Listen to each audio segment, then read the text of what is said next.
歡迎大家嚟到我嘅 channel。香港人就最講效率噶啦，所以今日我將會用一條片嘅時間幫大家重溫 TVB 嘅經典穿越劇《尋秦記》，等大家都可以無縫接軌咁樣睇電影版。呢條片嘅最後，我亦都會話俾大家聽劇情係點樣銜接到去電影版度嘅。個古仔一開始呢，我哋就見到考古隊喺兵馬俑入邊掘到一件可以話係超越嗰個年代科技嘅嘢。好快呢批出土嘅兵馬俑就被安排去到香港會展度展覽。駐科警員項少龍同埋佢嘅隊員就喺場內看守。不過項少龍竟然同其中一個將軍俑生到一模一樣喎。項少龍咁高大靚仔，多女追係梗噶啦。佢女朋友小青同佢拍咗7年拖，但係項少龍就係唔肯結婚。等到小青移情別戀去一個叫做 Peter 嘅人之後，項少龍先至識得後悔啊。不過今日項少龍梗係冇時間諗女啦，佢有重要任務啊嘛。而家富豪李小超就嚟睇展覽，點知佢喺採訪途中周圍突然之間發生爆炸，李小超於是就俾非凡哥麥包飾演嘅狂徒挾持住啦。麥包因為沉迷炒股，買咗好多李小超集團發行嘅科技股，結果股價大跌，爭落好多貴利數。絕望嘅佢呢，於是就策劃咗今次嘅綁架事件，仲喺李小超身上綁好炸彈，諗住同佢同歸於盡添。飛虎隊破門而入想救人，但係通通咧都俾麥包殲滅晒。最後梗係要靠有主角光環嘅項少龍先至制服到佢。雖然項少龍成功咁完成咗呢一項嘅保護任務，但係好似頭先話齋咧，佢仲係好 sad 啊！如果時光可以倒流嘅話咧，佢一定會同小青結婚啦。正喺呢個時候，李小超就行咗埋嚟。原來喺挾持事件嗰陣，佢睇中咗項少龍嘅機智同埋膽識，再加上頭先我哋講過話項少龍個樣同個兵馬俑好似，所以佢而家就話想邀請佢參加一個唔知咩時空穿梭實驗咁樣啦。項少龍聽完之後心諗，你都弱智嘅，你估真係回到未來咩？不過佢在 FF 一輪之後就真係決定跟李小超去到佢個秘密基地度。之前李小超間公司已經成功發射過一粒衛星上太空，然後利用太空能源進行時光穿梭，但係佢就未試過呢一項技術用喺真人身上 work 唔 work， 淨係試過喺馬騮身上 work 啫。於是佢就諗咗個計劃，將項少龍送翻去2000年前嘅戰國時代，影一輯秦始皇登基嘅相，然後再翻嚟現代。成個嘅過程大概半個鐘啫，所以唔會阻到項少龍太多嘅時間嘅。但係諗深一層，咁嘅計劃對項少龍有咩得益啊？李小超於是就話，只要佢完成到今次嘅實驗，下次就會免費咁送佢翻到去同小青分手之前嘅時間點啊，嚟到去幫佢補救佢兩個之間嘅感情。項少龍為咗小青，決定接受任務。1個星期嘅訓練之後，佢清楚咁了解晒戰國時代。不過喺佢入咗時光機之後，實驗室嘅電腦竟然見到 error，咁項少龍嘅命運會係點呢？畫面呢個時候就轉到去公元前250年，一個由滕麗明飾演叫做善柔嘅女仔，正喺度同一個男刺客喺山坡上面決鬥。正當善柔處於下風嘅時候，項少龍就好似 Jumanji 嘅劇情咁樣從天而降，一腳就伸開個刺客，搞到個刺客當場收工。項少龍定咗神之後發現瀨嘢啦，原來時光機真係發生故障，將佢送到翻去秦始皇登基之前嘅3年。唔單止咁樣啊，佢哋仲連地點都搞錯添。時光機冇將佢送到去秦國都城咸陽，而係將佢送到去趙國境內。而家當務之急，項少龍要盡快趕到去咸陽，先至有機會翻到去香港啊！但係人生路不熟，而家佢根本適應唔到古人嘅生活。家人佢哋連抿屎咧都唔用廁紙嘅，只係用竹片嘅啫。喂，點捱啊呢3年？不過項少龍又幾好彩，喺山度遇到一對老夫婦。雖然佢對粗茶淡飯難以接受，但係佢都感受到佢哋嘅淳樸。呢個時候佢諗起袋裏面仲有2塊朱古力，佢於是就將2000年後嘅產物送咗俾老夫婦，報答佢哋嘅照顧啦。項少龍呢一刻繼續趕翻咸陽，佢再次遇到善柔，於是佢就求佢帶佢去咸陽。但係善柔身為職業殺手，佢認錢唔認人嘅。善柔為咗打發佢走，就拋佢話要天上面條彩虹嚟做交換。但係機智嘅項少龍於是就用現代嘢折射陽光，真係為善柔喺佢隻手上面製造出彩虹，令到佢好驚喜啦。於是佢就答應護送佢去咸陽啦，即係幾識冧女啊你話？不過到咗半夜，善柔就趁住大家喺客棧度瞓到冧嘅時候，偷偷地出咗去接賞金。佢要殺死墨者嚴平，但係呢一刻佢偷聽到嚴平同埋佢嘅弟子諗住擺鴻門宴嘅時候毒殺佢嘅師兄袁忠，嚟去搶奪佢手上面嘅巨子令，咁樣就可以號令天下墨者啦。多事幹嘅項少龍跟埋嚟，令到佢哋暴露行蹤。一輪追殺之後，好彩項少龍身上面有個閃光彈，2個人先至可以順利逃離險境。項少龍想幫善柔洗傷口，先至發覺善柔係女醫生。項少龍亦都發現善柔原來係帕賴夏模糊，令到佢對呢一位冷酷嘅殺手產生咗不一樣嘅情感啊！之後佢哋終於喺客棧入邊揾到袁忠，嚴平嘅人就嚟到追殺呢個袁忠。項少龍當然幫佢解圍啦。最後袁忠為咗報答佢，就決定教佢墨子劍法。但係貪錢嘅善柔為咗賞金出賣袁忠，佢為咗50兩黃金諗咗個計劃，利用袁忠殺嚴平。而袁忠喺呢一個局入邊，就為咗救項少龍而犧牲咗。臨死之前，袁忠就將佢嘅巨子令交咗俾項少龍，希望佢為墨家揾傳人，領導天下嘅墨者繼續扶危濟困。項少龍之後就鬧爆善柔反骨，於是就決定同佢分道揚標啦。項少龍而家就獨自上路，佢窮到窿啊！不過佢後來發現到馬匹上面嘅一袋錢同埋去咸陽嘅地圖，就知道係仙遊暗中相助。佢見到有個阿伯俾蒙面人恰，於是正義咁上身，好心出手。點知阿伯原來係馬賊嚟嘅，仲捉咗趙國嘅烏家大小姐烏廷芳添，即係孫權。咁而家好心做壞事嘅項少龍心懷愧疚底下，為咗救人就跟埋去馬賊鬥啦。喺佢哋嘅慶功宴上面，項少龍靈機一觸，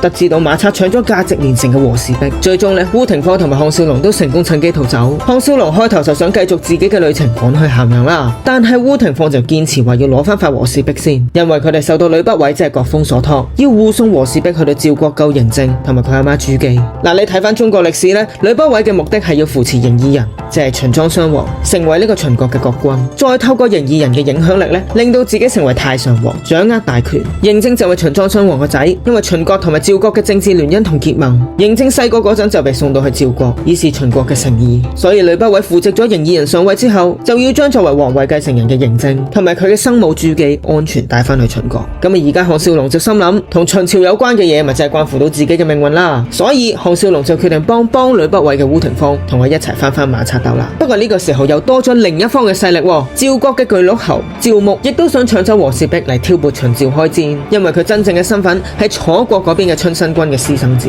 趙牧於是就派趙國第一劍客，亦都係烏廷芳嘅舊相識連晉去執行任務。不過連晉亦都有自己嘅主意，佢想私吞和氏璧，用假嘅和氏璧去換走真貨。好彩項少龍就趁住連晉肚屙嘅時候，將真假和氏璧調包咗啦。之後項少龍就同烏廷芳同烏家嘅堡主，亦都係呂不韋嘅內應烏應元匯報翻成件事。第二日，項少龍就喺趙王面前踢爆趙牧，話和氏璧其實喺趙牧府入邊。趙牧嘅陰謀就穿晒煲啦，焗住就要認頭啦。而家咪啱啱就係諗住呈上嚟俾皇上你咯。咁所以趙王驗證完和氏璧係真貨之後，你見到連晉當場都黑晒面啦。而家和氏璧完整喺趙國度，林峰飾演嘅趙國公子趙盤終於出場啦。佢喺度調戲良家婦女，項少龍睇唔過眼就揼咗佢一鑊。而家趙王就為烏家完璧歸趙有功，設置咗慶功宴。等候召見嘅時候呢，項少龍就認識到趙善公主。趙善對項少龍一見傾心，都話項少龍好多女追噶啦。慶功宴上面，趙牧就提議連晉同埋項少龍比武助興。項少龍咁機智，梗係知道趙牧係想借連晉殺咗佢啦。於是佢就提出玩劈生果嘅遊戲。結果連晉就因為項少龍嘅少少伎倆而輸咗呢場比試，避過咗殺機啦。於是項少龍就決定繼續翻佢救嬴政翻香港嘅計劃啦。佢趁機勘察地形，不過就撞到烏家堡嘅管家屠方。佢得知到佢都係為咗救嬴政而嚟嘅。項少龍於是扮係呂不韋嘅秘密使者，再用呂不韋同埋朱姬奇貨可居嘅陳年舊史，成功就取得烏家上上下下，包括堡主烏應元嘅信任啦。好啦，佢哋下個月原來有一場波嘅，因為連晉頭先輸咗俾項少龍，佢想復卓啊，所以項少龍依家就係烏家堡足球隊嘅總教練。佢將現代嘅訓練方式帶到去古代，例如佢會叫班友去做掌上壓。有一條嘅支線故事就係項少龍設計咗一個地獄式訓練，就同烏廷芳打賭。佢話如果烏廷芳能夠喺沙漏時間之內完成到所有嘅關卡，項少龍就會無條件為佢做一件事。咁烏廷芳為咗贏日夜苦練啦，最終都成功過關。項少龍願賭服輸，烏廷芳就特登吹大啲，話喂，你不如跳落崖死咗佢啦。點知項少龍真係乖乖咁跳咗落去，嚇到烏廷芳花容失色，以為真係搞出人命。點知項少龍梗係淨係玩佢噶啦，之後就借樹枝同埋亂石輕鬆咁爬翻上嚟，仲扮鬼馬嚇烏廷芳添。嗱，我哋去到比賽當日，趙國嘅皇親國戚全部都到齊。比較特別嘅係，原來古時都有賭外圍嘅。趙盤呢一刻仲落重注巨鹿侯隊，同一時間趙雅夫人亦都嚟到，佢嘅絲巾飄到去項少龍嘅手上面。趙雅夫人呢一刻可以話係俾項少龍嘅直男氣息吸引到啊！比賽開始，項少龍用現代嘅戰術 carry 烏家堡隊領先3-0，但係惱羞成怒嘅連晉就特登將項少龍鏟傷，無奈地烏廷芳都要扶佢離場。喺冇咗項少龍嘅情況底下，烏家堡隊變成咗一盤散沙，連晉最終反勝。不過項少龍係機智噶嘛，原來佢表面上落力踢波，實質上呢就係等緊機會，趁趙牧唔為意嘅時候走去救嬴政兩母子啊！點知趙牧先至係老謀深算嗰個啊！真正嘅嬴政母子一早已經被轉移到去另一個地方啦。府入邊嘅假嬴政母子其實都係刺客，扮朱姬嗰個竟然仲係賞金獵人單游添。烏廷芳唔係單游嘅對手，就俾佢打到毫無還手之力。最後項少龍就帶住烏廷芳殺出重圍。單游見到係項少龍嘅時候，亦都決定倒戈幫手，幫佢哋逃走。踢完場波之後，趙牧就懷疑項少龍喺比賽途中離場係別有用意。項少龍為咗自保，就特登搏傷自己對腳，扮重傷。烏應元亦都從旁掩護。烏廷芳而家知道項少龍係同佢哋企埋同一陣線，對佢嘅態度就改變晒啦，好悉心咁照顧佢。連晉見到烏廷芳對項少龍咁好，就梗係開始妒忌佢啦。於是就計劃喺趙牧面前煽風點火。但係而家趙牧反反而好欣賞項少龍咁機智，所以打算招攬佢，仲派趙雅夫人用美色去勾引項少龍添。項少龍識破到佢嘅美人計，正氣凜然咁樣拒絕誘惑。你估佢現代細個嗰陣真係冇睇過 TVB 劇咩？呢啲咁嘅伎倆。趙盤呢一刻就見到項少龍同趙雅夫人一齊，以為佢哋有嘢，於是佢就即場鬧爆趙雅夫人放蕩。趙雅夫人就反駁話阿仔唔爭氣。趙雅夫人同項少龍講咗自己嘅辛酸史，10年前老公戰死之後，佢一直都要依附喺趙牧身邊。呢一段事咧真係感動到項少龍，於是項少龍就應承幫佢睇住趙盤，決定收趙盤為徒弟啦。呢個時候有2個嘅壞消息，趙雅夫人因為身體不適要入宮休養，而呂不韋就聲風密函嚟催促烏應元要盡快救到嬴政，否則嬴政嘅太子之位將會不保啊！項少龍意識到事態嚴重，歷史將會被改寫，自己亦都會消失，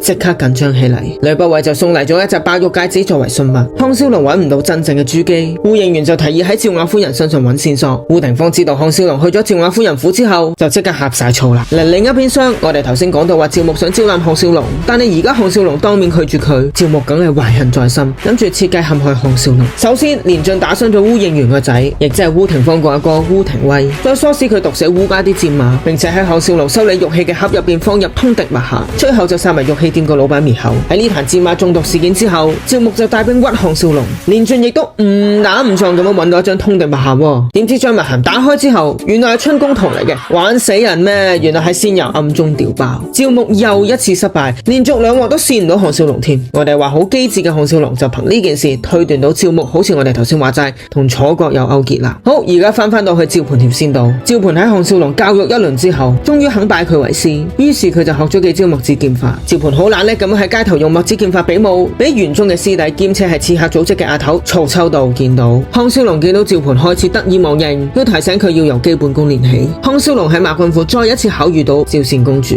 但係佢誤以為佢只係宮女，於是就淨係當人哋係 bro 咁樣帶人哋出街睇日落。咁當然趙善就係對項少龍芳心暗許啦。項少龍得知到趙善要和親魏國，就應承佢話會揾趙雅夫人幫手。烏廷芳同連晉去睇雜耍嘅時候，見到揾趙雅夫人傾趙善單嘢嘅項少龍同趙雅夫人出雙入對，又呷多次醋啦。佢於是連晉入去酒館借酒消愁，最多不省人事。連晉見有機可乘，就將烏廷芳抱上客房，梗係準備搞佢啦。項少龍同趙雅夫人亦都嚟到酒館，聽到連晉嘅惡行之後，項少龍就即刻衝咗上樓制服連晉，阻止悲劇發生啦。連晉為咗掩蓋呢件醜事，揮劍諗住殺項少龍滅口，趙雅夫人擋駕救命。清醒之後嘅烏廷芳反而就將責任歸咎於項少龍，一路誤會佢想侵犯佢。而家連晉就變得好 aggressive 啦，佢為咗要娶烏廷芳，就向烏應元提親，並且承諾到話會背叛趙牧，幫佢哋救嬴政兩母子。烏應元為求慎重，冇即刻應承佢，翻屋企等消息啦你。連晉為表誠意，就潛入去兩母子真正嘅藏身地點，就為後府地下室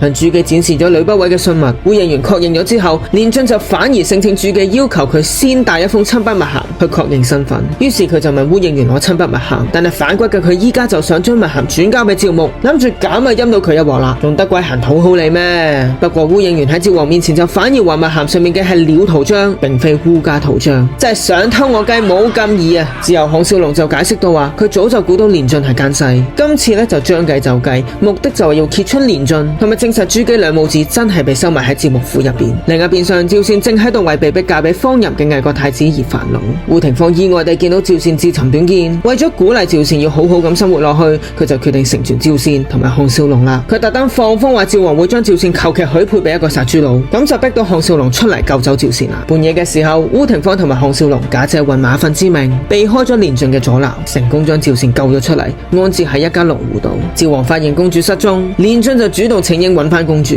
於是佢就跟蹤烏廷芳揾到趙善啦。佢而家威脅趙善回宮，趙善呢一刻終於明白到烏廷芳同自己一樣都係中意項少龍。烏廷芳於是向項少龍發火，但係項少龍就澄清翻自己只係當趙善係 bro 嚟嘅啫。趙善最終就決定成全項少龍同埋烏廷芳兩個啦。不過你估真係咁簡單咩？連晉因為揾翻公主有功，夠膽死向趙王提出話要親自娶烏廷芳。咁趙王又點知佢哋之間嘅恩恩怨怨啊？於是梗係當獎品咁當場答應咗佢啦。烏應元為免個女嫁俾連晉，就謊稱已經將烏廷芳許配咗俾俾項少龍。一直想對付項少龍嘅趙牧於是就插手呢件事，佢提議項少龍同連晉比武，贏嗰個就可以娶烏廷芳啦。項少龍得知道自己根本打唔過趙國第一劍客，就連仙游都勸佢放棄啊。佢話最多你出得起錢嘅話，我咪幫你殺咗連晉咯。但係為咗保烏廷芳，項少龍都無奈應戰。而家仙游再賣大包，話肯免費展示連晉嘅招式俾項少龍學。練劍期間，項少龍就意外發現到巨子陵入邊原來收埋咗張武功秘笈。睇完之後呢，佢就實力大增。比武嘅當日，項少龍憑住新學翻嚟嘅武功，同埋得到被譽為戰國4大名將之一嘅趙國將領李牧送俾佢嘅飛鴻劍，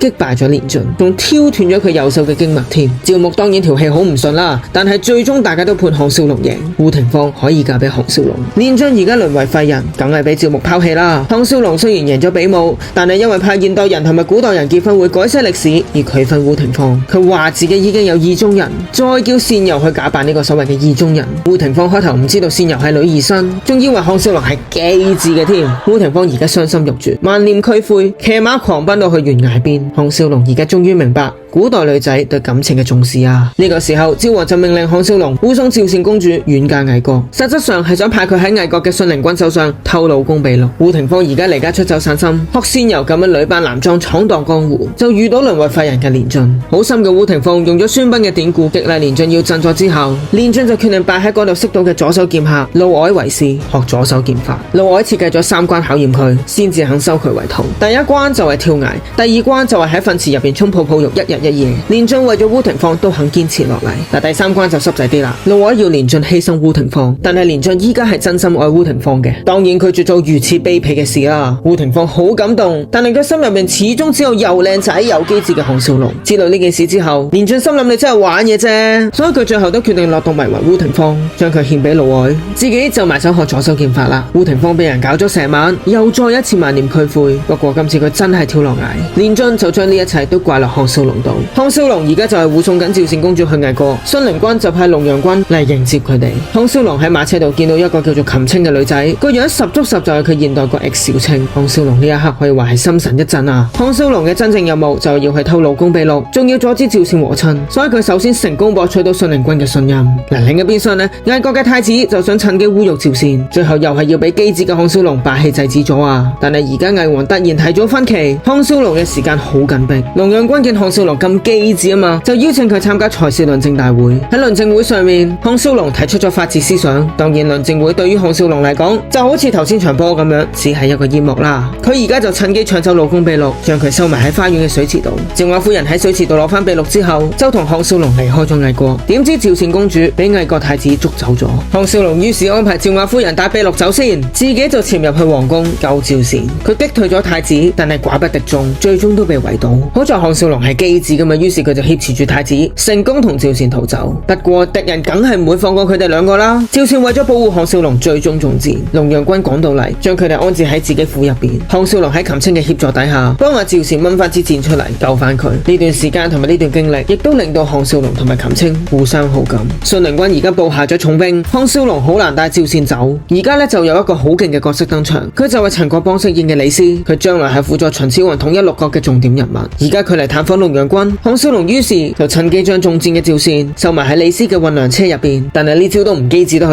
邊啊！最終項少龍同埋趙善都係要跳海逃生，只有趙善悉心照顧受傷嘅項少龍。趙雅夫人翻到去趙國之後，俾趙牧威脅要佢交出老公秘錄，否則就會殺咗佢個仔趙盤。趙雅夫人而家為咗保護秘錄同埋個仔，就交咗本流嘅秘錄出嚟換翻趙盤。趙牧最終都發現到秘錄係假噶啦，於是就即刻派人追殺佢哋。趙雅夫人為咗拖延時間，犧牲自己俾趙牧捉住咗，佢俾趙牧毒打侮辱，但係死都唔肯講出秘錄嘅下落。佢嘅結局好悲慘，佢最終服毒自盡。趙盤因為擔心媽媽，於是夜晚偷偷地潛翻入屋。佢見到媽媽慘死，媽媽臨死之前呢，仲叮囑佢定必要將秘錄交俾項少龍。項少龍得知到趙雅夫人為咗保護秘錄而慘死，當然超級燥底啦。趙盤都想報仇，但係佢根本唔夠料挑人，而家仲俾趙牧嘅手下捉咗添。項少龍於是單槍匹馬闖入侯府，趙牧就要佢用老公秘錄嚟換趙盤。項少龍就用收埋喺秘錄入邊嘅鋼針挾持趙牧，逼問佢關於朱姬嘅下落，又一次證明話佢機智嘅李少超真係有先見之明啊！而家項少龍就挾持住趙牧嚟到地下密室，佢終於見到朱姬。朱姬確認咗項少龍嘅身份之後，就帶佢去救嬴政。點知眼前嘅嬴政軟弱無能，趙牧趁機用鋼針打傷嬴政，然後就閂埋門放煙燻，諗住殺晒佢哋。好彩朱姬帶住項少龍嘅時候，發現咗咗房入邊有一條挖好咗嘅地道，佢哋用晒全身嘅力成功爬咗出嚟。逃走途中，貪生怕死嘅嬴政想折返，朱姬好狠心咁樣將佢打暈。當佢哋見到光嘅時候，朱姬就抌低嬴政跑走。項少龍幫朕 check 咗一次，就發現呢個嬴政已經死咗，但係朱姬呢就一啲都冇傷心過。佢仲透露話呢個並非係真正嘅嬴政，只係當年佢為咗保護個親生仔同龍戶個仔掉包。而家項少龍得知到原來真正嘅嬴政一早呢就已經戰死沙場。項少龍而家幾乎崩潰，因為佢擔心歷史被改寫。趙牧以為佢個少少燕真係分得死晒佢哋，於是就追埋去烏家堡，但係烏應元一早已經帶埋屋企人撤離，並且毒死晒所有嘅戰馬，重創趙國。另一邊廂，善柔接到任務，要去調查一個叫做周平嘅煉丹術士。善柔發現周平係個變態佬，並且喺佢屋企嘅密室入邊救咗個被囚禁嘅女仔。呢個女仔竟然係頭先離家出走嘅烏廷芳。烏廷芳曾經因為連將嘅陷害而自尋短見，依家好彩俾善柔救翻。善柔就同烏廷芳解釋翻當初項少龍拒婚嘅真相，並且鼓勵佢重拾勇氣。自從早批見到趙盤喺街頭上面用墨子劍法比武之後，院中嘅師弟曹秋道就派善柔去到咸陽，喺3個月之內喺項少龍身上面攞翻巨子令。於是善柔喺秦國境內見到項少龍護送朱姬、趙盤同埋趙善公主。烏廷芳見到項少龍同埋趙善好親密，佢再一次傷心離開。善柔終於揾到項少龍，再根據任務要求，要佢交出巨子令。項少龍而家就決定用黃蓉呃歐陽鋒嘅方法，整一本真假參半嘅秘笈俾曹秋道。經過咗多日嘅奔波之後，項少龍佢哋依家終於抵達咸陽城外。趙盤望住氣勢恢宏嘅秦都，心入邊豪情萬丈。項少龍再一次叮囑趙盤話，入到咸陽之後，佢就係秦國王子嬴政。咁呂不韋當然開心咁出嚟迎接啦。朱姬同呂不韋重逢，舊情復燃。當年為咗呂不韋嘅奇貨可居計劃，朱姬不情願底下嫁咗俾嬴異人。而家忍咗獄10幾年，終於可以同最愛嘅男人相見啦。但係呂不韋為咗政治野心，拒絕同朱姬纏綿，令到朱姬睇清咗佢嘅真面目，對佢好失望。朱姬帶住沉重嘅心參見秦王，秦王對朱姬情深意重，論功行賞，封朱姬做華貴夫人。烏應元呢就為咗避開朝廷鬥爭，辭官回鄉。而家嬴政即係趙盤啦，為咗掩飾身份，就推薦項少龍做太傅。呂不韋於是設宴招待嬴政同埋項少龍，想拉近關係。喺宴席上面，連晉竟然出現，原來學識咗左手劍法之後，佢殺咗真正嘅嫪毐，而家盜用咗佢嘅身份。突然間有刺客想刺殺嬴政，呂不韋就懷疑係二王子成蟜指示嘅。嬴政翻到去宮入邊想逃避，但係俾項少龍安撫。嫪毐即係連晉，於是就約見項少龍啦，暗示想同項少龍合作，扶植嬴政上位，而佢哋兩個就可以左右為相。咁啊機智嘅項少龍梗係對於嫪毐呢一番話有所戒備啦。秦王因為朱姬翻咗嚟之後，夜夜笙歌謝晒皮，身體大不如前，朝臣都紛紛要求要立太子。成蟜派當然就同嬴政派爭持不下。秦王突然之間暈咗，太醫嘅診斷係中毒過度。成蟜阿媽呢一刻就趁機出嚟質問嬴政點解未到場。原來項少龍另一邊廂喺度訓練緊嬴政嘅反應能力，嬴政喺度練緊功。呂不韋就話朝廷入邊嘅保守派傾向都想立成蟜為太子，所以嬴政必須要表現出色。第二日秦王嘅病情危急，項少龍就為秦王做腳底按摩。項少龍就解釋到話腳底按摩能夠緩解風濕性關節炎，嬴政亦都主動學習幫父王按摩，當然氹到秦王鬼咁死開心啦。呂不韋再建議項少龍同埋趙善公主成婚，但係項少龍就考慮到自己要翻現代，所以就拒絕咗啦。不過佢可以為趙善做嘅就係幫佢搞一場生日 party， 趙善許願永遠都可以同項少龍喺埋一齊。溝水女嘅項少龍梗係好感慨啦。朱姬為咗留住呂不韋嘅心，再次出招，佢喬裝出宮揾呂不韋，想同佢相宿相棲，但係呂不韋依然為咗政治野心拒絕朱姬，再派人護送佢翻宮。咁朱姬梗係傷心到死啦，佢喺海邊度發洩。嫪毐於是就趁機勸朱姬要好好利用項少龍去殺趙牧，為自己鋪路做太后。嫪毐解釋到話自己都好憎趙牧，因為佢廢咗佢右手之後，俾佢無情趕出府邸。朱姬翻到宮之後喺秦王面前屈趙牧騷擾佢，嬴政亦都喺側邊唱雙簧。秦王大發雷霆啊，即刻派項少龍翻去趙國捉趙牧。項少龍明知呢一個係一個好危險嘅任務，但係因為嬴政決心為阿媽報仇，項少龍都好無奈地應承咗啦。另一邊廂，烏廷芳而家為咗報仇，決心要殺嫪毐。善柔雖然勸佢放低仇恨，但係烏廷芳心入邊已經有咗答案。善柔話要用1000兩黃金先肯幫手，嗱又講錢啊條友。烏廷芳於是就決定做刺客賺錢。烏廷芳同善柔合作，第一次任務就鼓起勇氣殺咗目標。善柔之後解釋到話，佢做賞金獵人，其實係為咗幫啲打仗搞到冇晒屋企人嘅孤兒。而家項少龍嗰邊呢，佢就扮趙國好出名嘅馬痴董康，去到趙國，成功呃到趙牧嘅信任，仲約埋趙牧喺春秋試馬嗰日一齊去刺殺趙王添。溝水女嘅項少龍仲用董康嘅身份去冧擒青，佢哋傾偈嘅時候，項少龍發現擒青其實自從偶遇之後都好掛住佢。項少龍於是帶擒青去捉螢火蟲，擒青情不自禁底下呢就講咗心底話出嚟啦。不過項少龍就顧住拍拖，搞到任務出錯，琴青就主動約項少龍去到湖邊畫畫。項少龍為咗陪琴青，錯過咗捉趙牧嘅最好時機。依家琴青就派人送咗張請柬嚟，約項少龍聽日一齊去沙洲玩。為咗補鑊呢，項少龍就決定利用琴青，將請柬俾咗趙牧，趙牧話琴青約咗佢去沙洲。趙牧梗係聽到冧滋滋啦，自己一個人就去到嗰度。趙牧去到沙洲，成功俾項少龍捉到，但係琴青見到呢一幕之後，覺得俾項少龍玩咗鑊啊，嬲到唔想講嘢。項少龍於是將趙牧放入棺材，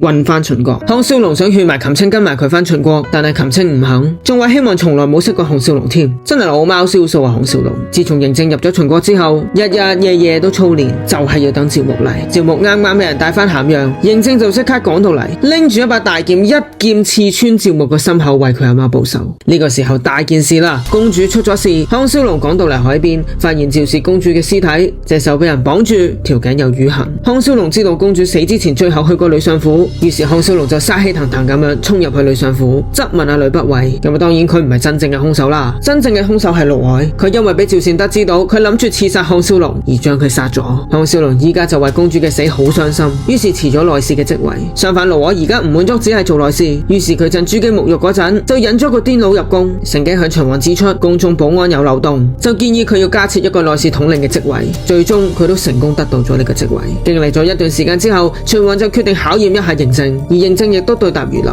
咁就俾到信心秦王。秦王就決定冊封佢做太子啦。但係仲未成事住啊，有傳言話佢係呂不韋嘅私生子。秦王呢一刻就話要滴血驗親。2000年前嘅思想係，如果大家嘅血有親，咁一滴落去嘅兜兜度啲血呢，自然會融合埋一齊。機智嘅項少龍於是就好巧妙咁利用咗醋酸粉，令到秦王同埋嬴政嘅血融為一體，而呂不韋嘅血就排斥，最終都成功平息到謠言，令到嬴政正式被冊封為太子。項少龍就拒絕秦王嘅賞賜，因為佢知道嬴政半年後登基之後，佢都要翻返現代啦。不過佢反而就送咗支不求人俾嬴政，提醒佢凡事要靠自己。項少龍就再加多一句，話叫嬴政小心盧靄。咁啊，嬴政又真係聽話嘅，於是根據項少龍嘅建議，佢就提議將內侍統領改為3個月一任。秦王話 OK， 咁就令到盧靄啱啱上任就俾呂不韋要求交權。盧靄於是向朱姬訴苦，朱姬就去求秦王，秦王為咗氹朱姬而最終撤銷咗呢個限期。項少龍同秦青嘅感情線越嚟越深，但係項少龍身為穿越者，佢擔心要翻現代，所以拒絕表白。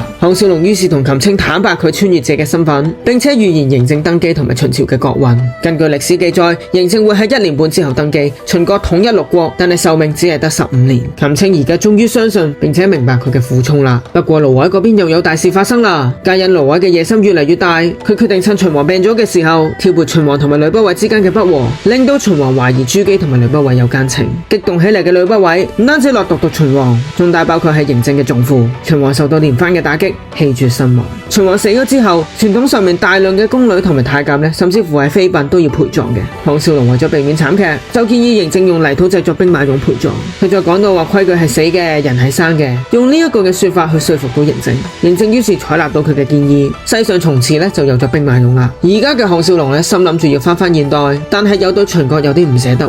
秦青於是幫佢畫像留念。而家項少龍高舉通訊器，準備接收未來嘅信號，但係通訊器又唔生性冇電喎，居然咁咪真係翻唔到現代。項少龍於是諗到可以用避雷針嚟引雷電，幫通訊器充電。秦青就懷疑雷電嘅威力會過大，通訊器會因為咁而承受唔到。但係項少龍好心急想翻屋企，所以佢依然決定試一試。當然最尾真係衰咗啦。另一邊上，呂不韋一直以嚟嘅計劃成功咗，佢而家獨攬大權，架空咗新秦王嬴政，令到嬴政變成傀儡。嬴政喺李斯嘅勸導底下，想推行統一政策，但係俾呂不韋阻撓。而家連朱姬都幫埋呂不韋手，搞到嬴政好唔開心啊！呂不韋而家就為嬴政安排皇后選秀，搞到嬴政更加不滿。佢於是就同朱姬同埋項少龍訴苦啦。項少龍因為引雷失敗而本身已經好燥底，嬴政再行埋嚟咪俾佢丙咗一餐咯。嬴政依家覺得俾最親嘅人拋棄，於是佢離宮出走。嬴政失蹤之後，項少龍同埋呂不韋互相指責。項少龍同秦青經歷過一輪努力之後，終於揾到嬴政，但係嬴政唔想做傀儡秦王，就拒絕翻入宮。兩師徒喺野外鬧交，嬴政一怒之下將項少龍嘅通訊器抌咗。嬴政繼續出走，不過之後被不法分子打劫，淪為苦力。從來未做過老粗嘅佢喺呢段黑暗嘅日子入邊，體會到冇權冇勢任人魚肉，就慢慢學識咗生存，甚至由死人堆入邊爬翻出嚟。佢而家終於明白到權力嘅重要性，所以徹底脫胎換骨。項少龍揾唔到嬴政，喺秦王嘅冥壽典禮之前，好彩係嬴政趕得切翻宮，趕得切宣讀祭文，成功保住個皇位，並且正式登基，成為大秦場嘅新主人。嬴政依家親政大起，但係呂不韋嘅死對頭楊全軍呢一刻好衰唔衰就着住喪服嚟阻撓，以死相間，話覺得呢個舉動有違倫常。嬴政好果斷咁將佢斬頭，令到眾人嘩然。項少龍見到嬴政變成咗歷史上面嗰位殘暴嘅君主，心入邊好後悔，覺得係自己造成嘅。但係秦始皇係暴君呢個歷史係改變唔到噶嘛，所以項少龍唯有 focus 翻去諗點樣翻去現代嘅香港先啦。佢於是繼續打造避雷針。同一時間，嬴政想提拔李斯，但係就俾大權在握嘅呂不韋阻撓。見到咁嘅情況呢，項少龍於是就教嬴政去拉攏依家係太后嘅朱姬去制衡呂不韋。嬴政於是用免死金牌作為條件，成功爭取到盧瑋嘅幫助，拉攏朱姬企喺自己嗰邊。咁啊，呂不韋梗係好唔甘心啦，於是佢就秘密會見二王子成繳，煽動佢起兵謀反，推翻嬴政。但係唔好忘記，真正最奸嗰個係盧瑋啊，因為佢最終嘅目的係想一步一步咁爬上去秦國權力嘅高峰，最終取代呂不韋，成為秦國嘅最高權臣。所以佢而家利用朱姬，叫朱姬反過嚟告爆呂不韋嘅叛變陰謀俾嬴政聽。另一邊廂呢，先由俾曹秋道嘅殺手組織安排殺秦王嬴政，但係真正嘅目標原來係佢心儀嘅項少龍喎。佢當然唔想喐手啦，佢好苦惱，因為組織嘅命令唔做會死，但係殺心上人仲難受過殺自己。不過為咗項少龍，先由毅然背叛組織，將同偶然捲入已經成為先由門下刺客嘅烏廷芳聯手，擊退咗追殺佢哋嘅刺客啊！我哋而家就更加可以睇得出先由對項少龍嘅情義係有幾咁深啊！另外，嬴政依家亦都同呂不韋進行緊激烈嘅宮廷鬥爭喎。喺呢個過程入邊，項少龍為咗保護嬴政，俾曹秋道派嚟嘅刺客打到重傷就嚟死啊！好彩擒青日日照顧佢，項少龍先至可以好翻過嚟。亦都係因為擒青嘅心情，佢決定放棄翻到去未來。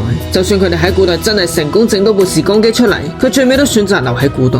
呂不韋開頭諗住唆使成繳謀反，但係失敗咗，而家就轉用輿論戰。佢利用自己寫嘅《呂氏春秋》喺民間度製造聲勢，想動搖嬴政嘅統治啊！加上當時出現咗一啲奇怪嘅現象，例如項少龍同埋嬴政喺鏡入邊見唔到自己個樣，同埋天降隕石，呂不韋就大肆宣揚係空笑，想借機逼嬴政退位。但係項少龍知道唔可以改變歷史，所以佢好機智咁樣咧，就喺隕石上面刻字，將空笑扭轉為天意嘅意思，證明嬴政係天選之君。再一次咧就幫嬴政化解危機，點知邊境又出事喎！而家趙國嗰邊嘅趙王見秦國嬴政同呂不韋爭相你我，就趁機派佢嘅大將軍李牧率領10萬大軍攻擊秦國一個好重要嘅城池遂城。秦趙大戰一觸即發，嬴政依家想趁機收翻呂不韋嘅兵權，就叫項少龍帶兵出征。項少龍完全唔識打仗，但係又唔想兵權落入呂不韋手中，佢唯有硬着頭皮答應啦。但係呂不韋從中作梗，暗中就調走咗原本應該去支援佢嘅副將王翦，導致到項少龍孤立無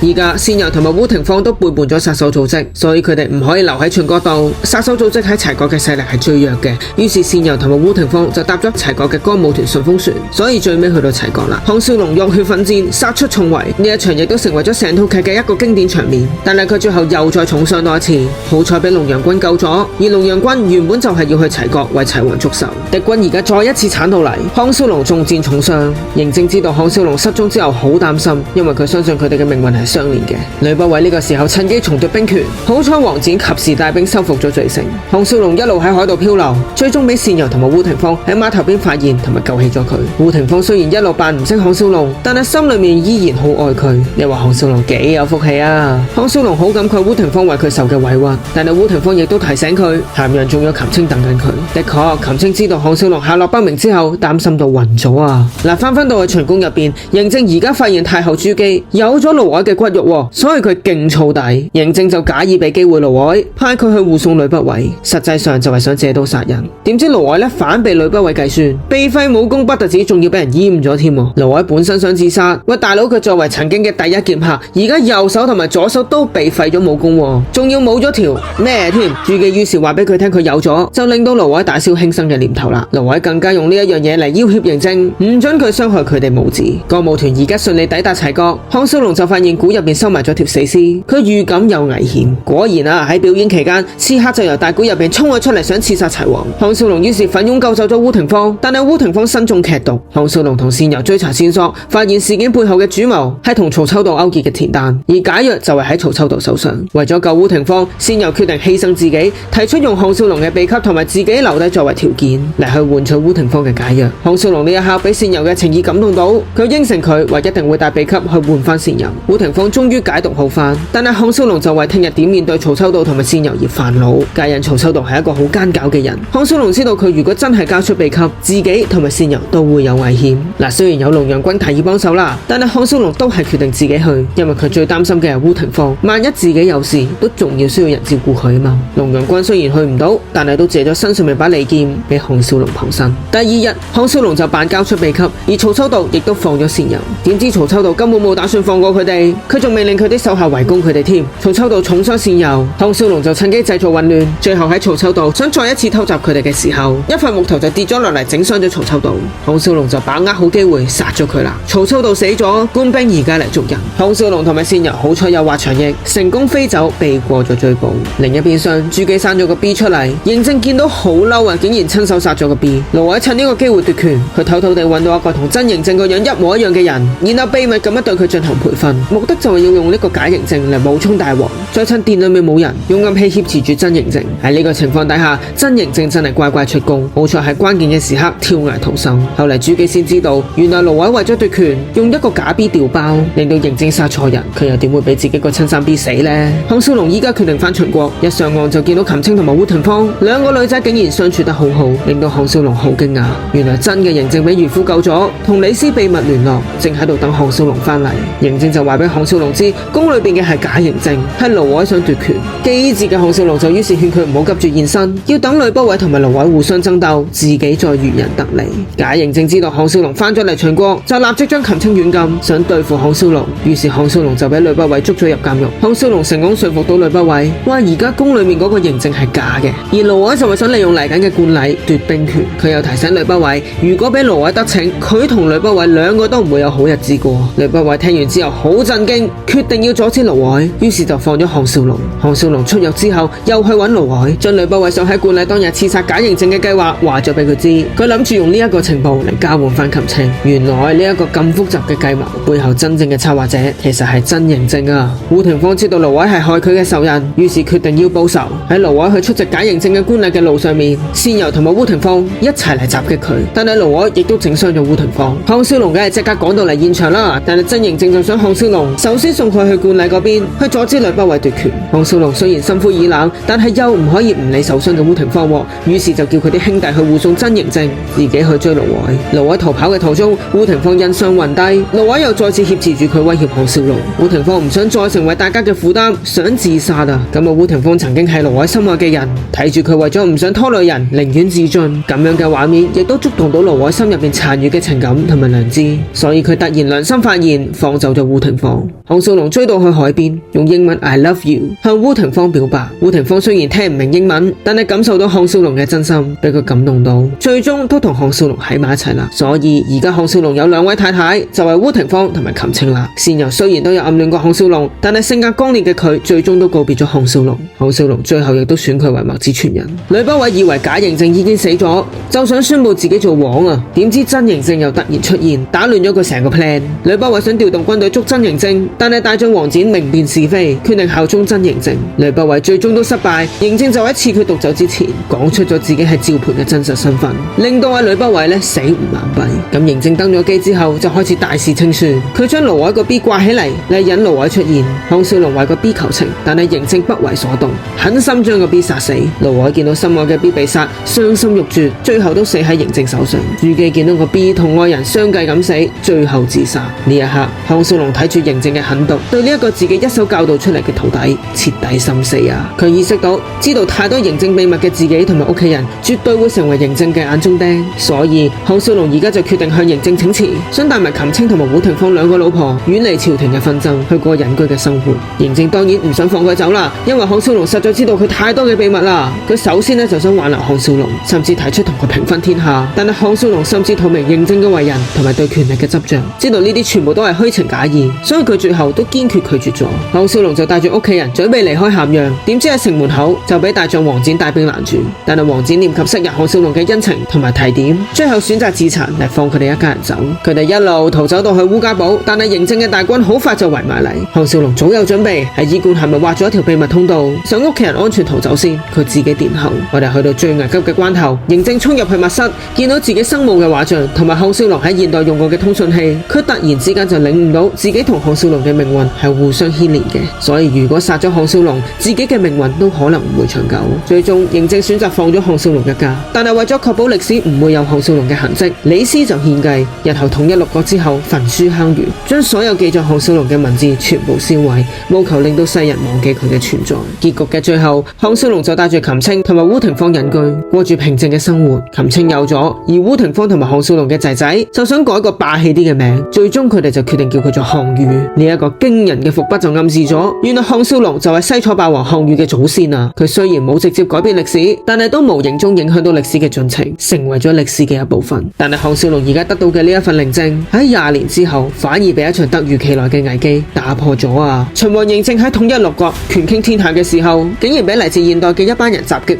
呢班人嘅首領就係由苗僑偉飾演嘅阿 Ken。阿 Ken 當年原來係時光機嘅真正發明者，同埋穿越項目嘅主管。原本第一位嘅穿越者應該係佢噶，但係因為我哋開頭話項少龍貌似秦俑而被取代咗資格，佢仲蒙冤入獄添，所以佢對項少龍懷恨在心。阿 Ken 發誓要改變歷史，想自己做皇帝，彌補人生嘅遺憾。面對呢個前所未見嘅威脅，嬴政唯有要去揾闊別20年嘅師傅項少龍求助啦。佢哋師徒二人再次聚首，決定聯手對抗 Ken 嘅陰謀。